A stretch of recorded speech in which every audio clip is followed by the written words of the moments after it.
Hello to the First Baptist Church family and our community group leaders. This is the teaching series extra for July 22nd, 2018.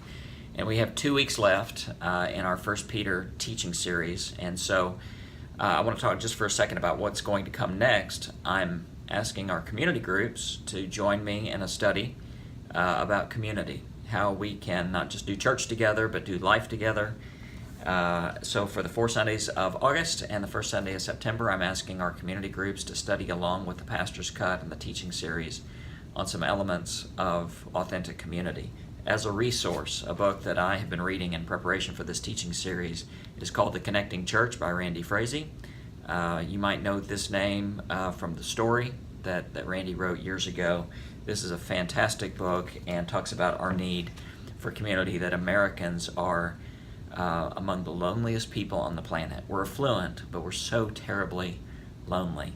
And it is Christian community that is the answer for that loneliness. God made us to live in community. It's not good for a person to be alone, but to experience community.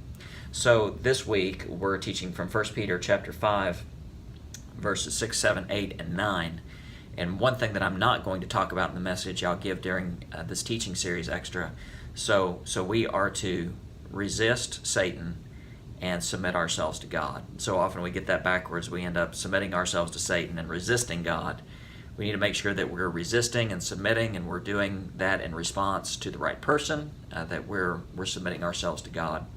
But the opening words of 1 Peter 5:6 says, "Humble yourselves under God's mighty hand." And so we put our entire life under the care of God.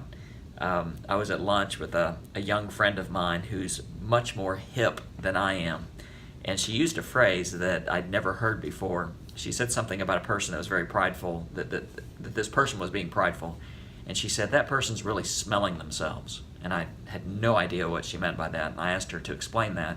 And have you ever met somebody who's wearing so much cologne that that's all they can smell is themselves, right? That they're really caught up in themselves. So we are to live lives as followers of Jesus where we're not just always smelling ourselves. We're to humble ourselves, to realize that we're not the end-all and be-all, that God is the great hand under which we live our lives because He cares for us. And as God lays His hands on our lives, as He lays His hands on our lives sometimes in discipline, sometimes in encouragement, sometimes in correction, we trust His hand. So if you want to use that illustration, you can, or you can just tell your community group individuals not to be smelling themselves, but to humble themselves and to submit to God, resisting Satan. He will flee from us. We live our lives under God's care. May you be encouraged by these words. Thank you as always for your leadership in your community groups, and may the Lord bless you. Take care. Bye-bye.